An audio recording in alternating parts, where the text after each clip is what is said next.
களத்தில் நிற்கிற ஒரு போர் வீரன் எதிரியின் பலகீனத்தை நம்பி களத்தில் சண்டை போட முடியும். தன்னுடைய பலத்தை நம்பிதான் களத்தில் சண்டை செய்யணும். நாங்கள் எங்களுடைய பலத்தை நம்பிதான் களத்தில் நிற்கிறோமே ஒழிய அந்த எதிரி பலகீனம் அடைவான், இவன் பலகீனம் அடைவான், அவன் சோர்ந்து உட்காரும் போது வெட்டணும், அதெல்லாம் எங்க கணக்கு இல்லை. புரியுதா? அதெல்லாம் நம்மதில்லை. நாங்கள் எதிரி தோற்கணும் என்பதை விட நாங்கள் வெல்லணுங்கிற வெறியார்ந்து வேலை செய்வோம். அதுதான் இங்க. அவ்வளவுதான கேள்வி?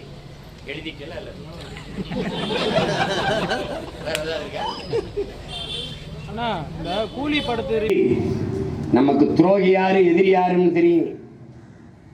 ஆனால் எதிரியும் துரோகியும் விட ஆபத்தானவர்கள்.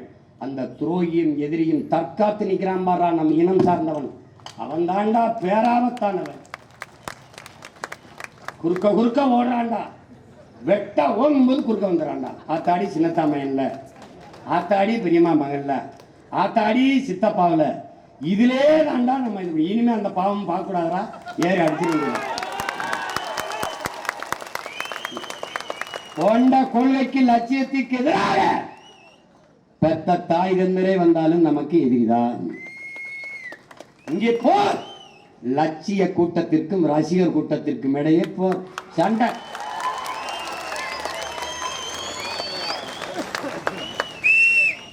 தமிழ் தேசியனத்தின் உரிமை விடுதலை என்ற புனித கனவை, உயர்ந்த லட்சியத்தை கொண்டிருக்கிற சித்தாந்தமா சினிமாவா? இதாண்டா சண்டை.